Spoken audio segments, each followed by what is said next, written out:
Today on the Las Vegas Hotel's Histories, we will be covering the Stardust Resort and Casino in Las Vegas, Nevada. Before we start, I want to start with the biggest famed thing about the Stardust, the sign.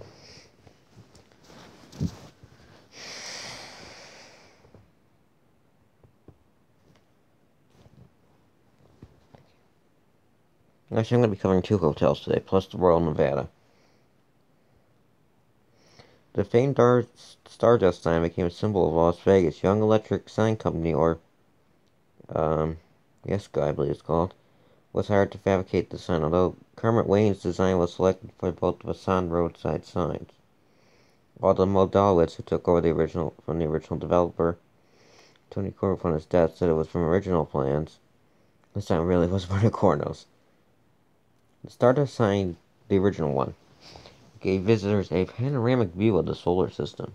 At the sign's center sat a 12-foot, 4.9 meter for all your metric people out there, diameter plastic model of the Earth. Cosmic rays of neon electric light bulbs beamed from the model behind the Earth and in all directions. Three-dimensional acrylic glass planets spun along 20 siliconing neon starbursts. Across the universe was jagged galaxy of electric letters spelling out Stardust. The sign utilized 7,100 feet or 2,200 meters of neon tubing, with over 11,000 bulbs in its 216 feet 66 millimeter front. The S alone contained 975 lamps. At night, the neon constellation was reportedly visible 60 miles or 97 kilometers away. The road sign, the original one, was freestanding with the circle containing an anemometous cloud of cosmic dust circled by an orbit ring covered in dancing stars. The hotel's name was nested in a galactic cloud. In 1967, the old circular sign was replaced for a $500,000 new road sign. The new sign's form was blurred by a scatter of star shapes, a shower of stardust. At night, incorporating neon and incandescent light bulbs in the animation sequence, light fell from the stars, sprinkling from the top of the 180-foot, 57-meter tall sign down to the Stardust name. In 1991, the Stardust sign Gucci lettering was replaced with the subdued Futura type face. Almost going to talk about now. Let's move on to the Royal Nevada. The Royal Nevada was a previous hotel on part of the Stardust site. The Royal Nevada opened north of the New Frontier, which I covered a couple of videos ago, on April 19, 1995, as showplace of Showtown, USA. The resort's crowning glory was a crown that sat on top of the resort.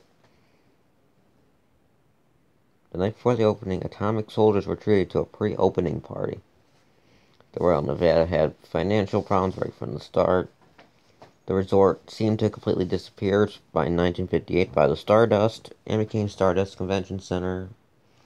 Portions of the two-story bungalow-style Nevada wing rooms and pool remained up to use until 2006 when it closed. So the history. Some of this got covered by the sand sign, so some of this may be a repeat. The resort was conceived and built by Tony Corvo, who died in 1955 before construction was completed.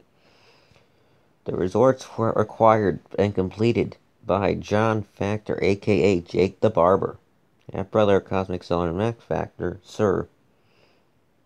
John Factor leased the casino out to a company controlled by Modowitz. Oh god, here comes the mom.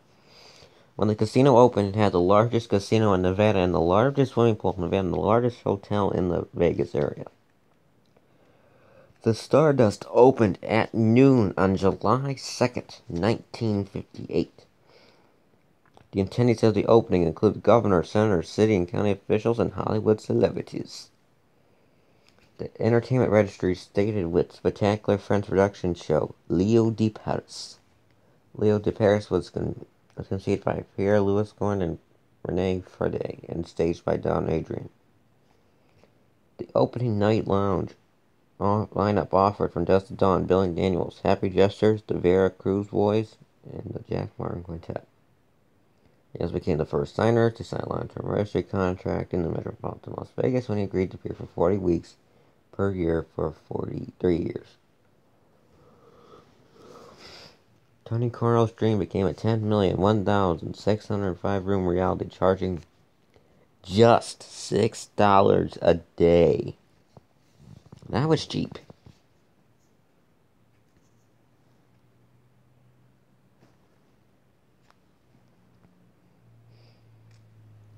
The resort featured a 105-foot, 32-meter long Big Dipper swimming pool, 13,500 square feet, 1,250 millimeter squared lobby, a 16,500 square foot casino, 1,530 meter squared casino, and decor featuring rich red and deep brown and colors and indirect lighting.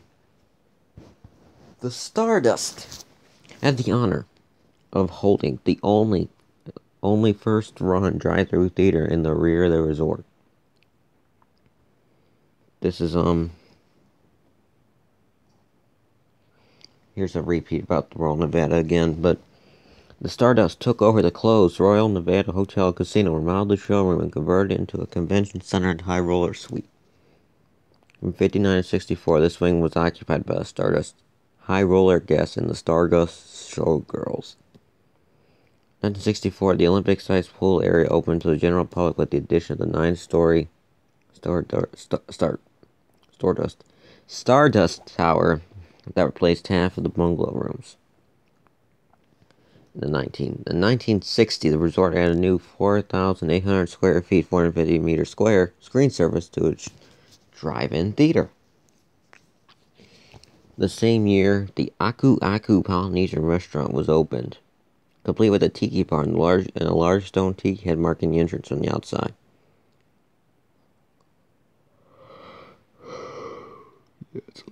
By 1961, Stardust management included credit manager Harmon Goldbaum. I don't think I pronounced that right. A career criminal with 7 known aliases, 14 criminal convictions, including assault conviction, and a 3-year prison sentence for income tax evasion. Casino manager and 5% owner Johnny Drew was a veteran associate of Al Capone and was once fined running a crooked dice game at an Elks convention, and the general manager Morris Klein had served 3 years for tax evasion.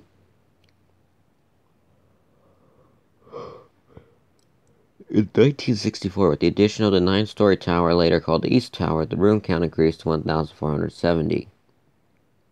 For the next 5 years, the Stardust was leader in the rooms until 1969 when the International opened, now the Westgate.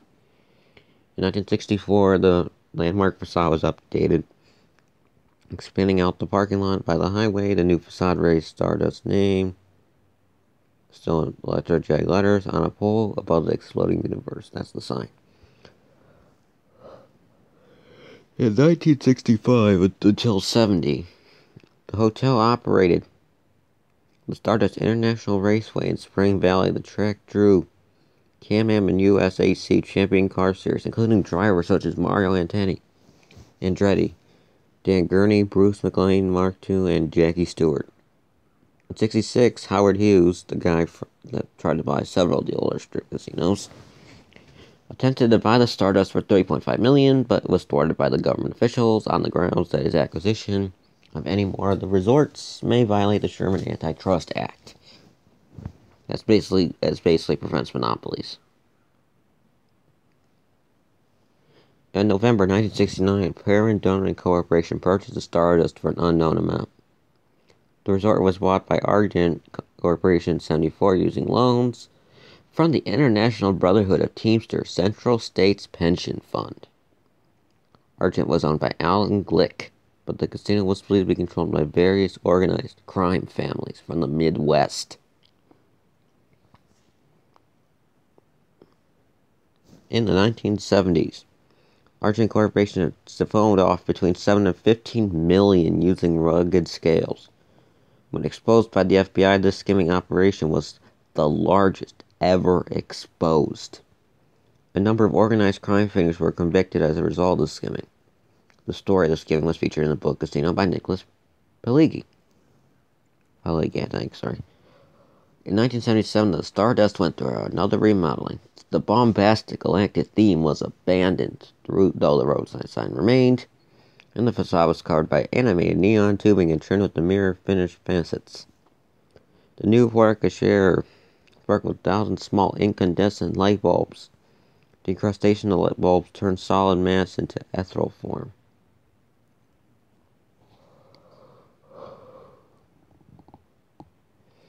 In 1980, the Aku Aku Polynesian Resort closed. The giant tiki statue that marked the entrance was moved to an artificial lake in Sunset Park in Winchester, Nevada. After Argent Corporation was forced out of the gambling business in the 70s, the casino was sold to Al Sage and Herb Topman. However, the gambling authorities found that the skimming was still going on. In 1984, the Nevada Gaming Commission levied a $3 million fine against the resort for skimming, the highest ever issued by the commission. Suspicions, accusations, and controversy arose about Stardust's hidden ownership over the years was finally squelched when Samboy's locally based Gleeky Queen. Oh God, I'm still thinking about the group. Gambling company Boyd Gaming purchased the Stardust in March of 1985. The Stardust was a gold mine for the Chicago outfit, the skim being absolutely fabulous. When it was taken over by the reputable Boyd family, they were surprised by its huge profits with every penny of income recorded.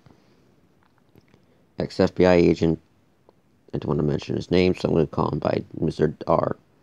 Jr., longtime senior agent of the FBI's organized crime squad in Chicago and expert in Las Vegas doing, said the amount of skim had been so heavy that the profit and loss statement did not present a true picture of the gold mine that the Stardust was. In 1991, the 32-story West Tower was at the resort, overshadowing the older East Tower, and bringing the hotel room count to 1,500. 2 landscape swimming pools, a golf course, and athletic facilities were also built. The renovation project totaled $300 million. The bundle of rooms were also demolished, leaving the room count at 1,500. At its peak size, the Stardust contained 100,000 square foot, 9,300 meters square of a gambling casino, including 73 game tables and 1,950 slot, keno, and video poker machines. The conference center was 25,000 square feet, 2,300 meters square, and could accommodate meetings and banquets for groups of 20 to 2,000. Leo D. Paris was replaced in 1992 with Into the Night, which closed in 1999. Siegfried and Roy got their strip start in Vegas with help from my associate Frank Rossnell after he gave them Alan Glick's Rolls Royce. Wayne Newton signed a 10-year deal negotiated by Jack Wichita with the Stardust in 1999 for a report of $25 million per year, the largest entertainment contract in the Las Vegas region at that time. After 5.5 years, Newton ended his run in late April 2005, and George Carlin moved into his theater. Magician Rick Thomas premiered the hotel on March 25th, 2002. Comedian Andrew Dice Clay had a regular show at the Stardust. Stardust Theaters last month. Legendary stars including George Carlin, Tim Conway, and Harvey Korman gave performances. Singer Lawrence Lorez performed at the ex-Playboy Bunny reunion. The last act to perform at the Stardust Theater was Steve Lawrence and Eddie Gorman. The theater formally closed on October 28, 2006.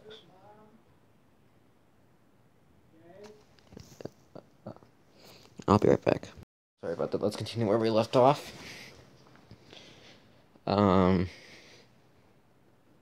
casino hosted an annual international pool tournament, the Jansko Brothers Stardust Open, which attracted most of the top professional players of the area.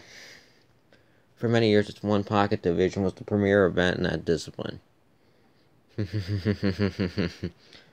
Since the implosion, Boyd Gaming has continued to use the Stardust trademark with the Stardust Suite in a gaming area signage at Orleans Hotel Casino in Vegas. The domain Stardust Casino now redirects to Boyd Gaming's website. So the final day. The Stardust permanently closed its doors to the public on November 1st, 2006. The last day saw the Stardust craft table. Craft tables was by a tourist, Jimmy Kahamro of Hawaii. Kind of funny.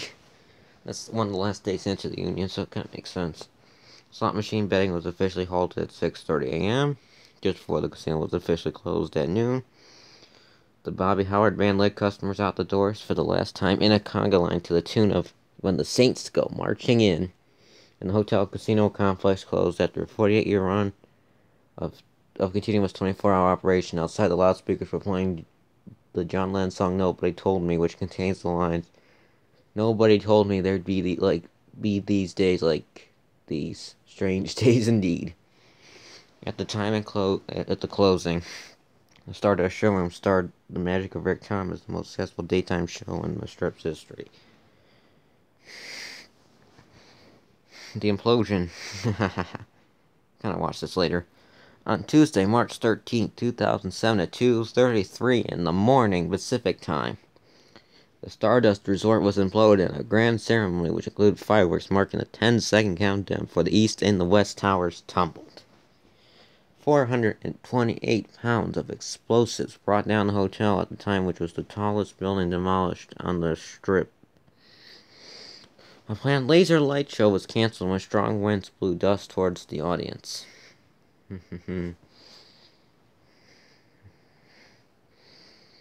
Cultural references. In literature, the book Casino Love and Honor in Las Vegas is based around the Stardust scheming and all that, but you already know that because there's a movie about it. The book The Odds Season 1, The Three Gamblers and the Death of Their Las Vegas is another one. Stardust of Yesterday, Reflections on a Las Vegas Legend. On screen, there was an Affleck commercial shown in 2003 with Wayne Newton singing. Both the sign and the towers can be seen during the plane crash of the Con Air film. Can be seen in Austin Powers, The International Man of Mystery, Casino, the movie's based on that.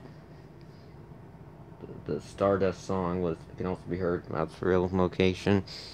The sign is seen in several movies, Fear and Loathing in Las Vegas. The sign can be seen in Mars Attacks, where it's damaged by the Martins. Saved by the Bell, Wedding in Las Vegas was filmed. The Showgirls was partly filmed on the location. Swingers. Pawn Stars in 2010 purchased a blackjack table.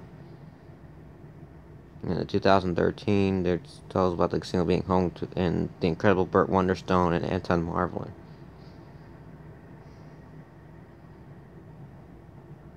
Now, the site was supposed to be replaced by a thing called Echelon Place.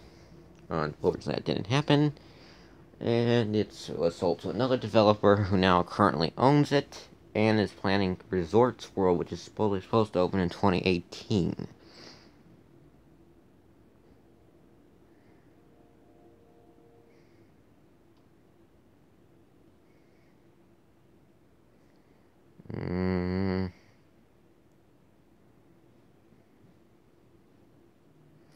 I don't think I ever visited this hotel when I was young, but I don't remember. I may have, but I just don't remember. Whatever. And yeah, that's it. Then the next one, I think I'm going to try to do a double coverage again. I think I might do Westward Ho, or the Ho brand, and